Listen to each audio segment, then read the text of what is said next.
राम और कृष्ण के बगैर, शंकर के बगैर भारत का पत्ता भी नहीं हिल सकता है।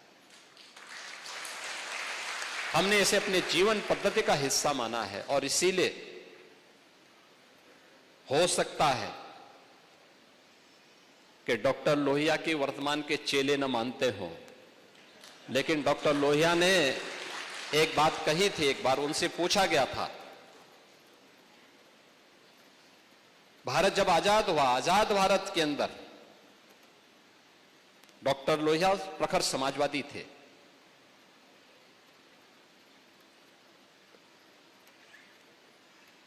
कांग्रेस के कट्टर विरोधी थे,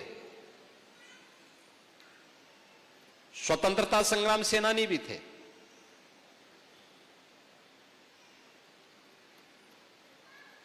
आजादी के बाद दुनिया के अंदर आशंका उठाई जा रही थी कि भारत बहुत दिनों तक एक नहीं रह पाएगा, भारत फिर से विभाजित हो जाएगा। उनसे जब पूछा गया कि लोहिया जी बताइए,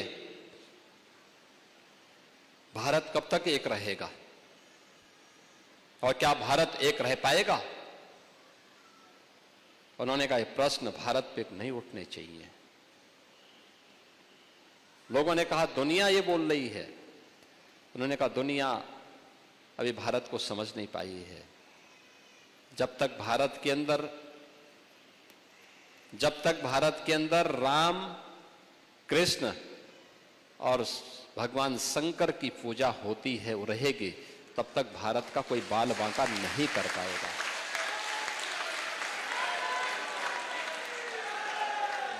दुनिया की कोई माई का लाल भारत का बाल बांका नहीं कर पाएगा। और यह देश प्रदेश देश के अंदर रामायण मेलों की शुरुआत भी किसी ने प्रारंभ करवाई थी। याद रखना, संत तुलसीदास जी ने रामलीलाओं का प्रचलन उत्तर भारत में करवाया था, रामलीलाओं का। और रामायण मेले का प्रचलन शुरू किया था डॉक्टर लोहिया ने। वे समाजवादी थे। आज के समाजवादी राम भक्तों पर गोली चलाते हैं, लेकिन लोहिया का नाम जपते हैं। मैंने इसीलिए कहा ना, जब व्यक्ति का आचार और विचार में समन्वय नहीं होता है तो उसकी दुर्गति होती है। और जो राम का विरोधी है उसकी तो दुर्गति हमेशा होनी ही होनी है।